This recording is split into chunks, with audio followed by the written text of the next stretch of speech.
Okay, that was Mushoku Tensei, season 1, episode 16. That must have been like the worst reaction ever. I felt like I didn't talk at all. God. That was super emotional. Yeah. And I didn't. Oh, wow, I was about to say I didn't expect it. LOL. Haha.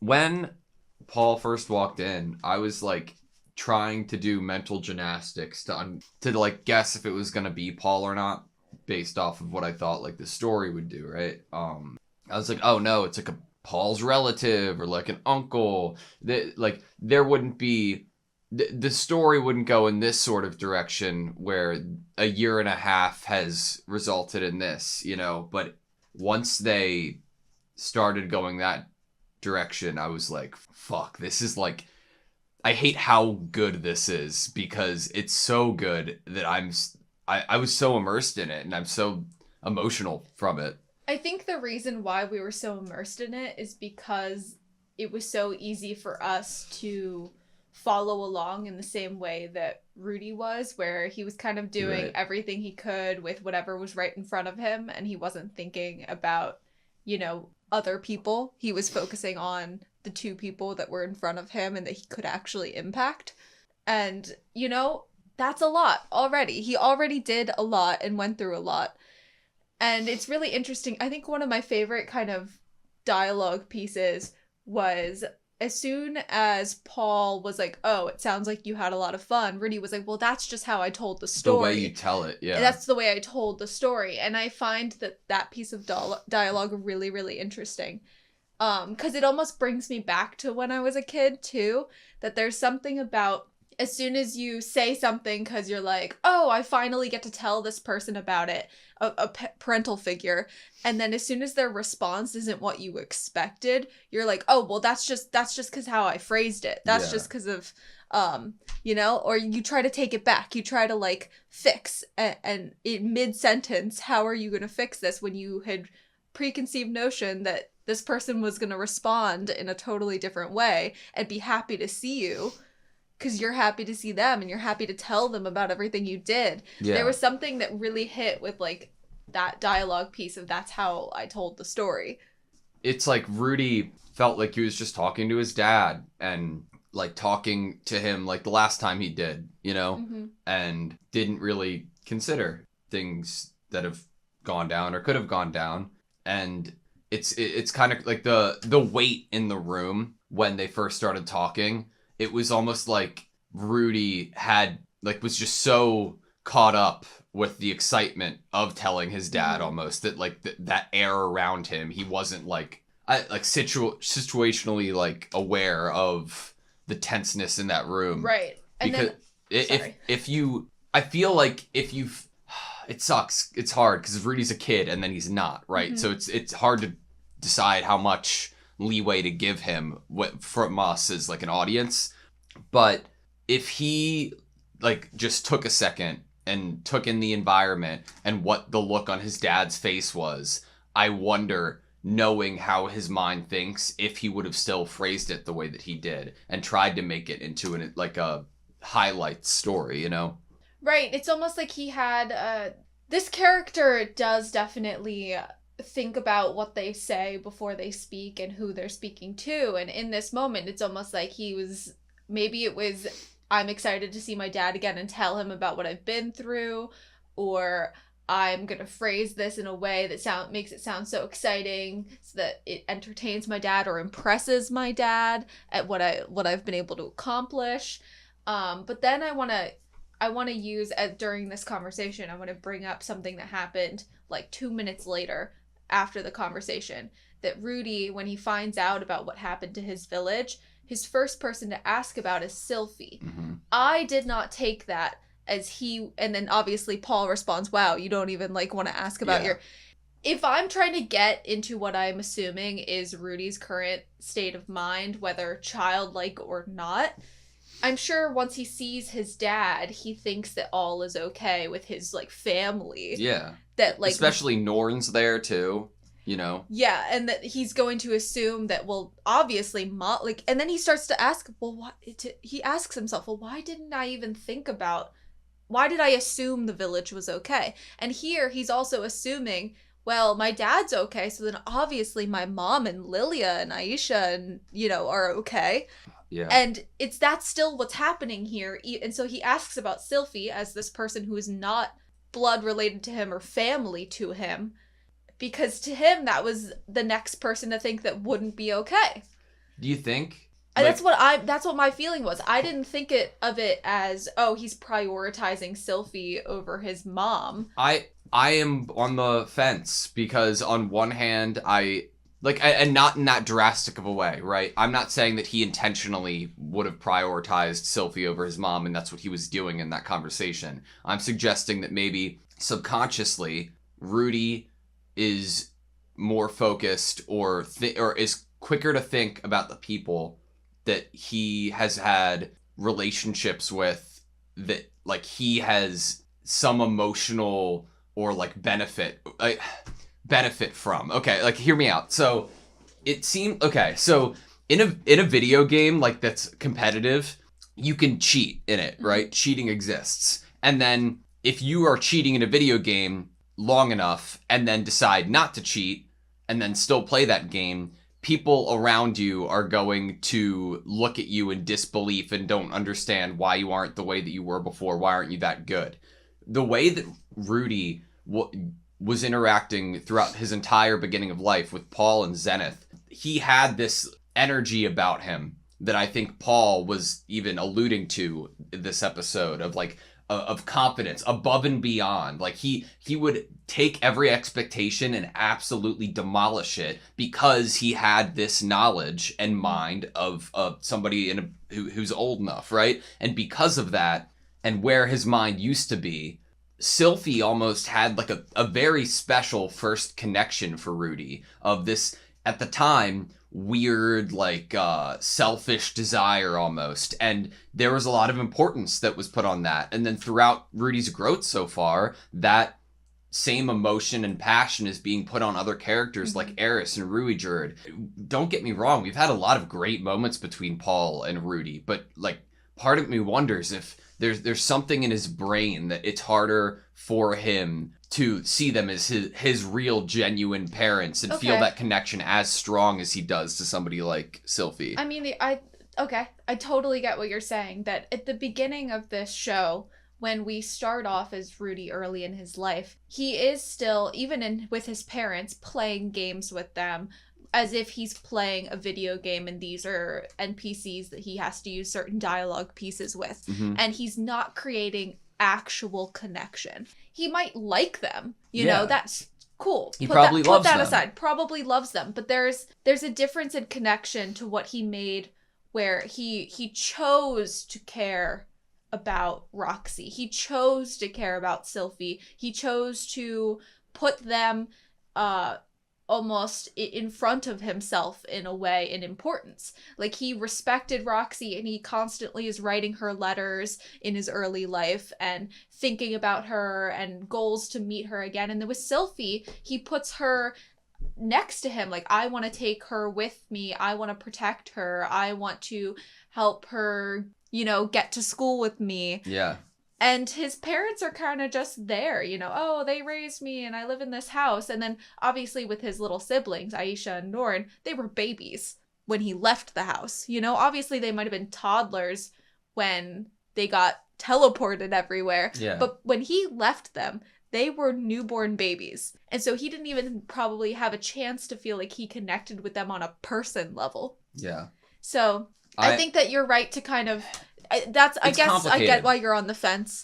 But it's not black or white, and like that's all I'm trying to suggest, that it's not easy. And I think that like it could be a step that the story's taking for further development for Rudy. Rudy said it himself this episode. He hasn't written Paul, right? Like there was a bit of acknowledgement before the whole situation even happened. But something else that came up when he said that is, oh, now that we're with humans, I'm going to write Paul. Yeah. It's like he assumed that this was that he could only contact his family once he got to the Millis continent, got to humans. Yeah. And I don't know if that's because a childlike brain, that's what he thought. I don't know if that's what he thought from his old life coming into this one and just not asking. That's another thing about this character, is he doesn't ask a lot of questions of people in this universe. Yeah, he's put such an emphasis and priority on Eris and Rui Jerd and both of their missions and both of their goals, but he's not putting that equal weight upon his goals, I don't think. Yeah. Or like it doesn't seem as clear cut in his conscious, or it's hard for me to say because we've been dealing with threat after threat after threat and like situation after, so we haven't had time to really think.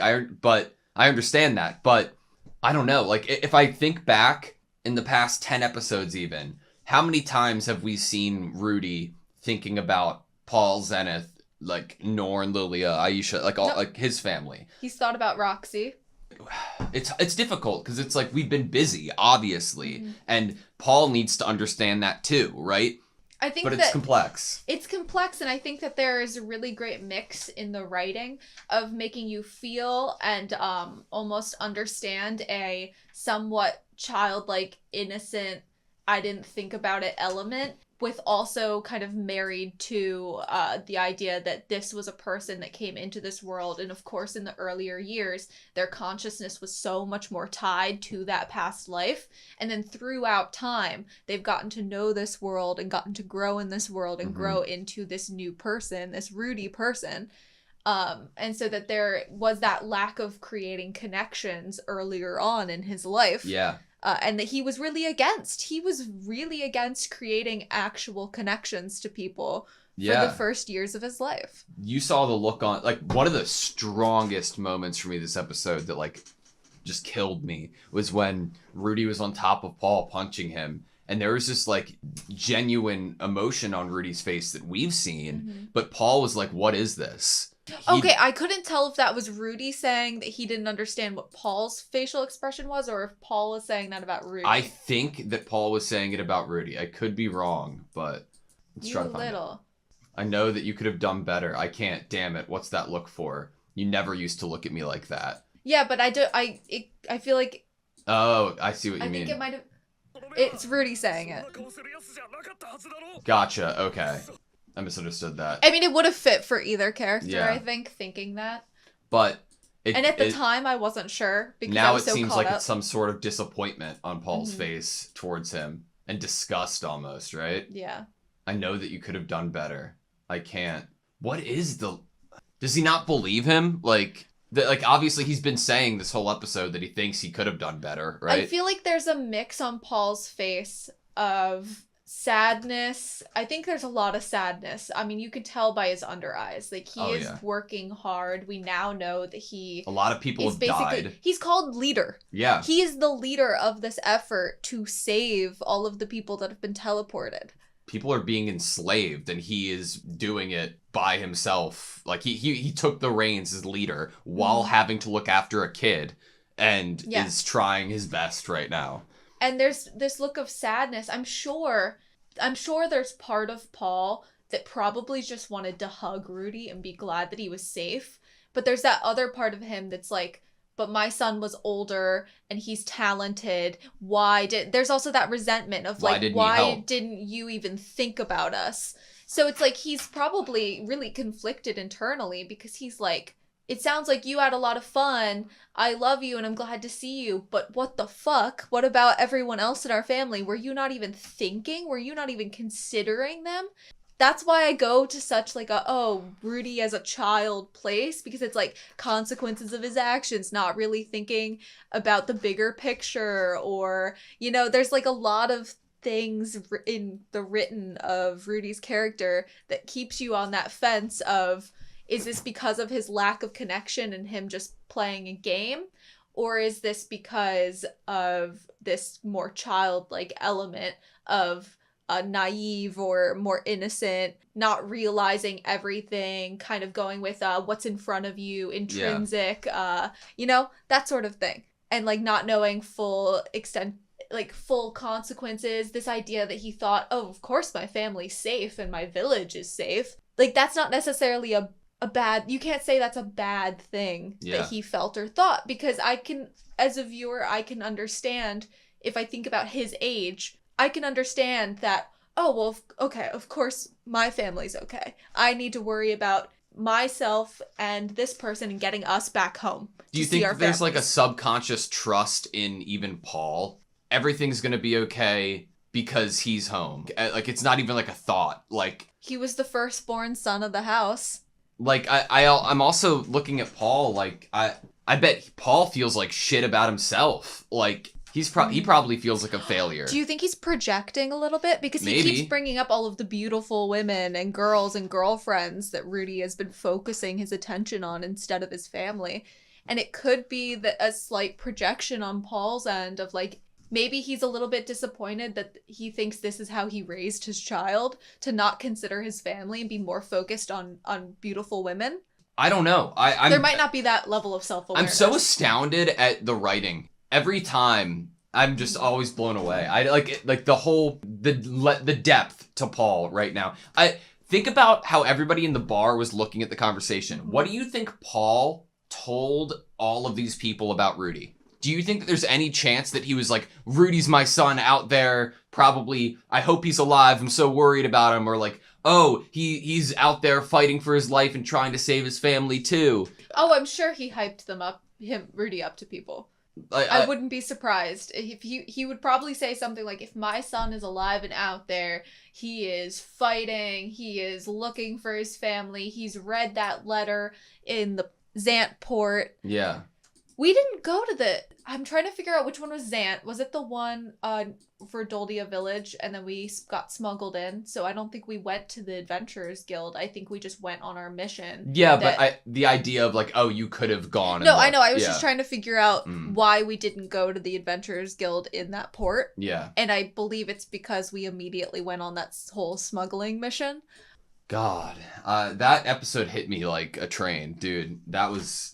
Everything that we're trying to digest and like break down in the discussion so far is like me trying to get a handle on what just happened, partly, right? Like, I'm trying to understand it for like for what it is. Right, and I want to talk about Rudy's line to his dad about the more scantily clad woman in the group. Yeah. And how like he's being unfaithful again. I was like, oh my god, because I'm like, I feel in my bones right now that Paul was not doing anything scummy. I think the two women he basically loved and one of his children getting zapped away, other than Rudy, I think that he's just so focused and so tired. I would not be surprised if he actually isn't doing the things that Rudy is now kind of saying to get... And Rudy's saying these things to get back at him. Rudy's like, you've been mean and mad to me, so now I'm gonna throw dirt on you, basically, which is a very childlike thing to do. But it's all reinforced by like the lack of information Rudy has too, and how and what Paul's been through. And I don't know. Do you think this whole interaction would have gone down the way that Rudy is like saying the things that he's saying? Oh, I see you got her proactively dressed. If he had the previous knowledge of his family being missing? No, I don't think so. I don't think so. There's something about this there's disconnect here. There's resentment. There's frustration. There's confusion. There's like, hey, this was supposed to be really great and now it's not. And why is he mad at me? Like, why is my dad giving me this look that he's never given me? There's this scrambling to understand, and I'm like, wow, there's a lot of like... I'm trying to put myself in Paul's shoes too. It's like, okay, it's been a year and a half and it's been hell and you've been working your ass off trying to save these people, take care of your daughter. Your son shows up. You're sitting down with him. His mom isn't around and his half-sister isn't around.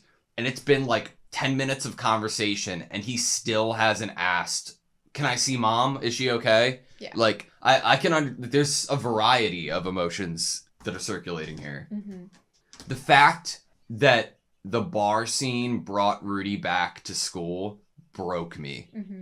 Because he realized he was the one that was on the outside. Yep. When this whole time that he's been adventuring, he's been kind of that confident leader, if you will. Yeah. And now he was entering this thing where this confidence that he has grown since leaving his house, he's now back in front of his father. And that's when we have the kind of lapse in feeling confident and the beginning to see his past again. Yeah.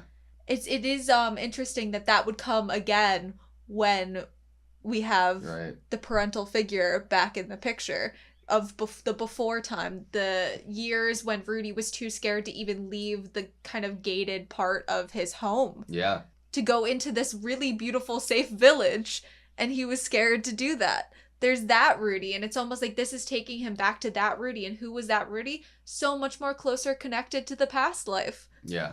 I don't think either of them are right or wrong, like, and like it's as clear as that. Oh, you know? Feels very believable. Oh no, and that's what's so amazing about it. Like, it feels real, and I'm in a fantasy world. I know, like it feels so like, real. I could totally, if you told me that there was like a real 12, 13-year-old something kid who got zapped away from his family, you know, and all this, if you just told me the scenario as if it was like a real world scenario, and that this is how his parent responded to him and this is how he responded back, I would believe it 100%. Yeah,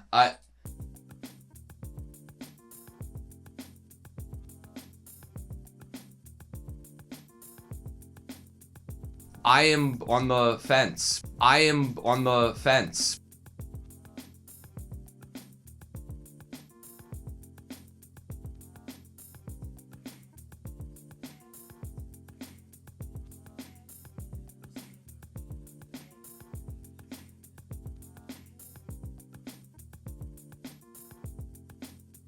I am on the fence.